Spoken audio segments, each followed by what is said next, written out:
हर हर महादेव। जय जय श्री राधे। आज हम चर्चा करते हैं इस वीडियो के माध्यम से धनु राशि।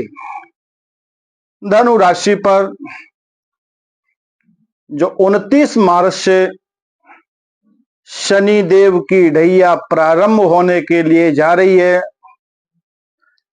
उस पीरियड में हमें क्या क्या करना है, क्या नहीं करना है और कहां कहां हमसे इसको लाभ मिलेगा और कहां हमें असमंजस रहेगा। जॉब की दृष्टि से, व्यापार की दृष्टि से, करियर की दृष्टि से इसको हम विशेष रूप से देखेंगे। तो आइए हम चर्चा करते हैं धनु राशि, धनु लगन, चंद्र कुंडली के आधार पर। यहां आपकी धनु राशि है।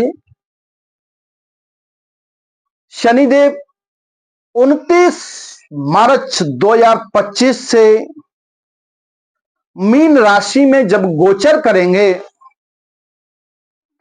तो यहां से ये चौथा भाव बन रहा है।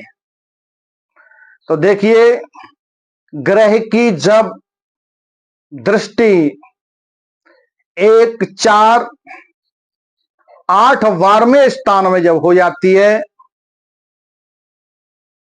तो यहां ढैया या शनि का कंटक समय बनता है। तो इस राशि पर,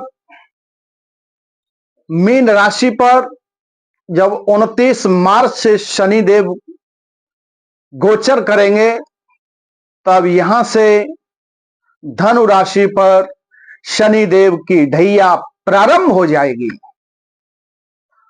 बंधुओं, शनि देव का नाम सुनते ही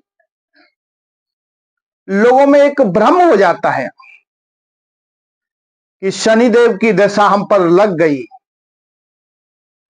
उस पीरियड में हमें क्या करना है, क्योंकि ये हमेशा ये हमारे धैर्य और हमारी कर्म की परीक्षा करते हैं, क्योंकि ये ग्रहों के राजा भी हैं और इनको एक उपाधि न्यायाधीश की दी गई है। तो ये हमारी कर्मों की परीक्षा विशेष तौर से करवाते हैं। धैर्य को देखते हैं, संयम को देखते हैं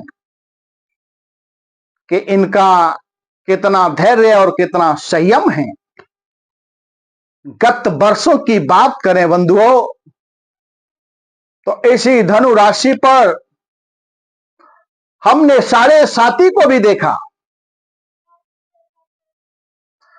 उस मंजिल को भी पार किया, उस कठिनाई के दौरों को भी पार किया। शनिदेव परीक्षा लेते गए, हम अपने धैर्य को कायम रखा। तो जिन्होंने धैर्य को कायम रखा तो शनिदेव अब उसी धैर्य और परीक्षा का फल इसी शनिदेव की ढैया के अंतराल में वह पूर्ण करेंगे। वह भी समय अब नजदीक आ गया, क्योंकि जो सारे साथी में हमें परिणाम नहीं दे पाए, वहां हमको विलंब रहा। अब वही विलंब को दूर करने के लिए ये शनिदेव की ढैया या हमें 29 मार्च 2025 से जून 2027 तक ये हमें शुभ परिणाम देकर की जाएगी। थोड़ा बहुत हमें कहीं समझने की जरूरत है, क्योंकि कुछ समय संभलने की जरूरत है। वह समय का अंतराल बहुत थोड़ा रहेगा। लेकिन ये बंधु देखते हैं कि यहां शनिदेव की क्या प्रक्रिया रहेगी। यहां शनिदेव गुरु की राशि में गोचर करेंगे तब चतुर्थ भाव में होंगे। धनु लगन की कुंडली में चतुर्थ भाव में आ जाएंगे। जैसे ये चतुर्थ भाव में आएंगे तो यहां इनकी दृष्टि, तीसरी दृष्टि यहां पड़ेगी। तीसरी दृष्टि इनकी षष्ठम भाव में पड़ेगी। जो षष्ठम भाव हमारा होता है बंधुओं, ये हमारा भाव रोग, शत्रु और ऋण का होता है।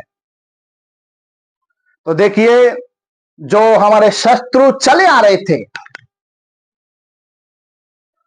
उनके कार्य क्षेत्र में बदलाव होगा, शत्रुता हटेगी।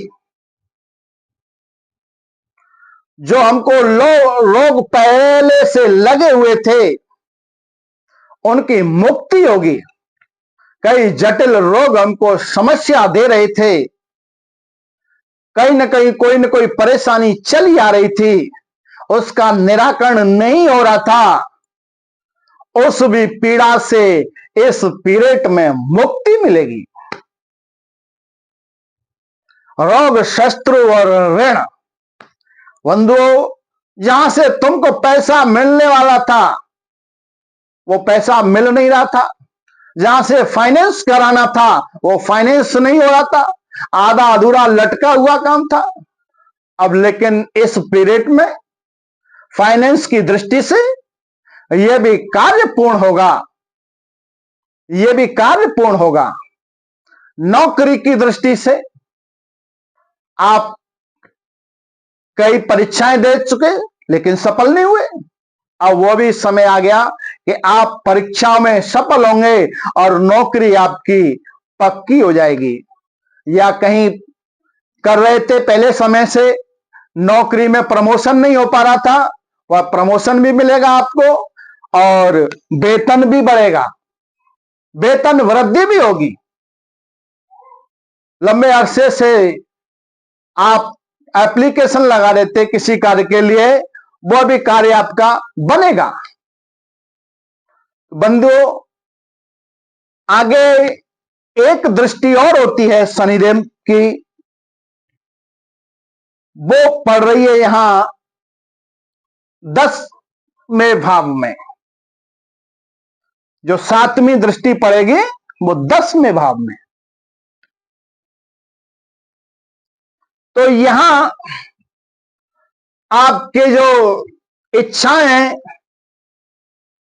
जो तुम्हारे मन में इच्छाएं चली आ रही थी, धारणाएं चली आ रही थी, वो भी इसी पीरियड में 2025 से लेकर के जून 27 तक ये भी समस्या का समाधान होगा। यहां भी तुमको सफलता मिलेगी। बंधुओं, जो शनिदेव की 10वीं दृष्टि होती है वो तुम्हारे यहां तन भाव में पड़ेगी। यहां तन भाव में पड़ेगी जो 10वीं दृष्टि होती है। तो यहां थोड़ा संभलने की है, समझने की जरूरत है, जानने की, थोड़ा संयम रखने की, क्योंकि जो यहां कुछ मेहनत करवाएंगे, परिश्रम करवाएंगे, आपके शरीर से एक्टिविटी बढ़वाएंगे। आप रोजाना व्यायाम करें, परिश्रम करें, मेहनत करें, इससे तुम्हारे शरीर की एक्टिविटी बढ़ेगी, शरीर से पसीना बाहर आएगा, शरीर के रोग दूर होंगे। तो यहां तुमसे मेहनत थोड़ी बढ़वाएंगे, एक्टिविटी बढ़ेगी। तो ये जो एक्टिविटी बढ़ेगी वह भी एक स्वास्थ्य लाभ के लिए बढ़ेगी। तो यहां भी तुमको शनिदेव एक्टिविटी बढ़ाते हुए भी फायदा देंगे। तो ये शनिदेव महाराज की जो दृष्टियां हैं 3, 7 और 10, तीसरी दृष्टि यहां पड़ी 6ठम भाव में, सातवीं दृष्टि यहां पड़ी और 10वीं दृष्टि यहां पड़ी।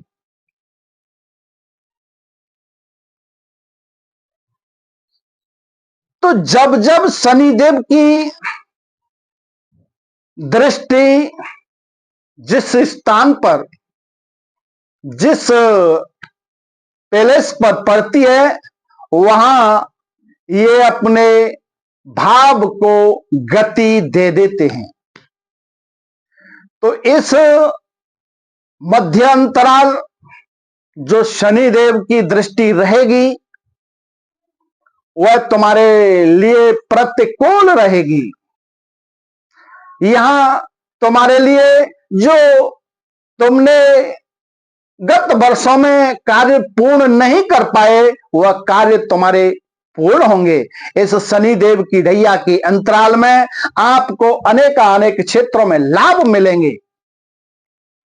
बंधुओं, शनिदेव की प्रार्थना करते रहिए और शनिवार के दिन पीपल के वृक्ष के पास जाकर के साय के समय तेल का दीपक जलाएं। इससे शनि देव की पीड़ा, ग्रह शांति हो जाएगी। हनुमान चालीस का पाठ करें, हनुमान जी को चोला चढ़ाएं, हनुमान जी के दर्शन करें शनिवार के दिन और मंगलवार के दिन, तो आपको कोई ग्रह पीड़ा सताएगी नहीं। क्योंकि कवन सो काज कठिन जगमाई और जो नहीं होए तात तुम पाई। हनुमान जी महाराज सारे कार्यों को पूर्ण करते हैं। तो जय शनिदेव, जय हनुमान जी महाराज। वीडियो को विराम देते हैं। हमारी वीडियो आपको कैसी लगी? इस वीडियो को अधिक से अधिक शेयर करें, सब्सक्राइब करें और चैनल को सब्सक्राइब करें, कमेंट करें। जय जय शनिदेव, जय जय हनुमान जी महाराज।